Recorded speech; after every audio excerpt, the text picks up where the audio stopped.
আর মাত্র একদিন বাদে ঢাকায় পা ফেলতে যাচ্ছেন উপমহাদেশের প্রখ্যাত কণ্ঠশিল্পী রাহাত ফতেহ আলী খান। ২১ ডিসেম্বর এই কনসার্টকে ঘিরে ইতোমধ্যে শুরু হয়ে গেছে প্রস্তুতি। রাহাত আসবেন, ভক্তদের মাতাবেন, এখন শুধুই সে অপেক্ষা। ইকোস অফ রেভলিউশন শিরোনামের এই চ্যারিটি কনসার্টের মূল আয়োজক ঢাকা ইউনিভার্সিটির শিক্ষার্থীরা। কনসার্টকে ঘিরে ব্যাপক প্রস্তুতি নিচ্ছেন তারা।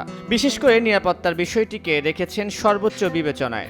এখানে দুইটা প্রসেস হবে। একটি হচ্ছে আমাদের রাস্তা বা ফুটপাথ থেকে একদল ছেলেরা একটি গেট দিয়ে ঢুকবে, মেয়েরা একটি গেট দিয়ে ঢুকবে।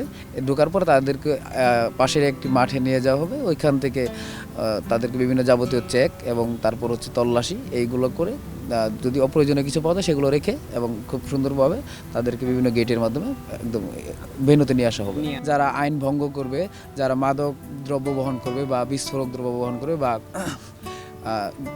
জনগণ বা দর্শকের জন্য ক্ষতি করে এমন কিছু নিয়ে প্রবেশ করবে, তাদের বিরুদ্ধে আইনগত ব্যবস্থা নেওয়া হবে। সেখানে আমাদের কিছু করার থাকবে না, সেটা আইন শৃঙ্খলা বাহিনী দেখবে।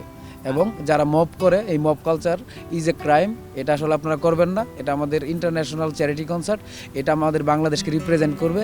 এখানে একটা বিশৃঙ্খলা বা খারাপ একটা পরিস্থিতি হলে আন্তর্জাতিক পর্যায়ের একজন শিল্পী আসবে, তিনি আসলে খুব খারাপভাবে নেবেন এবং আমাদের দেশের রেপুটেশনটা আসলে খুব নিচে নেমে যাবে। কনসার্টের মূল আকর্ষণ রাহাত ফতেহ আলী খান হলেও এতে আরও গান গাইবেন আর্টসেল, চিরকুট, আফটারম্যাথ এবং সিলসিলা শিল্পীরা। সঙ্গে থাকবে র্যাপার সেজান ও হান্নান। কিন্তু কখন মঞ্চে উঠবেন রাহাত, কত সময় বা মাতাবেন ভক্তদের, সে তথ্য জানালেন আয়োজকরা। এখনই প্রকাশ করতে যাচ্ছি না, দর্শকরা না আসলে আসলে বুঝবে না। তারপর বলে রাখি, রাহাত ফতেহ আলী খান ৯টার দিকে স্টেজে আসবেন এবং তিনি আসলে আমাদের উপমহাদেশ তথা সারা বিশ্বেই যথেষ্ট সুনাম কুড়িয়েছে গানের মাধ্যমে। বিশ্ববিখ্যাত সঙ্গীতজ্ঞ তিনি। তার বেশ কিছু জনপ্রিয় গান রয়েছে, সেইগুলো তিনি পারফর্ম করবেন এবং তিনি খুব আগ্রহ প্রকাশ করেছেন বাংলাদেশের ক্রাউডের মাঝে একটু গান গাওয়ার জন্য। তিনি হয়তো, আমরা আশা করি, একটু বেশি সময় নেবেন আর কি। এদিকে বাংলাদেশি ভক্তদের জন্য ভিডিও বার্তা দিয়েছেন রাহাত ফতেহ আলী খান। জুলাই গণঅভ্যুত্থানে যারা আহত হয়েছেন তাদের পরিবারের জন্য তহবিল সংগ্রহের প্রচেষ্টার অংশ নিতে পেরে গর্বিত বলে জানিয়েছেন তিনি। My brave Bangladeshi brothers and sisters, Assalamu alaikum.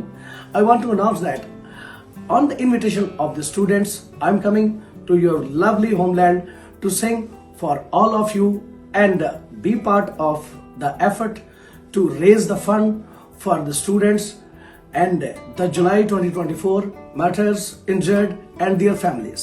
Charity কনসার্টের জন্য আর্মি স্টেডিয়ামের ভাড়া মওকুফ করেছে সেনাবাহিনী। এছাড়া কনসার্টের দিন টোল আদায় করবে না ঢাকার এলিভেটেড এক্সপ্রেসওয়ে কর্তৃপক্ষ। জনদুর্ভোগ এড়াতে দুপুর ২টা থেকে রাত ১১টা পর্যন্ত বাংলাদেশ সেনাবাহিনী খোলা রাখবে জাহাঙ্গীর গেট এবং জিয়া কলোনির গেট। আর শিক্ষার্থীরা চাইলেই সর্বোচ্চ ৩৬% ছাড়ে কিনতে পারবে এই চ্যারিটি কনসার্টের টিকিট। তানভীর হাসান, সময় সংবাদ, ঢাকা।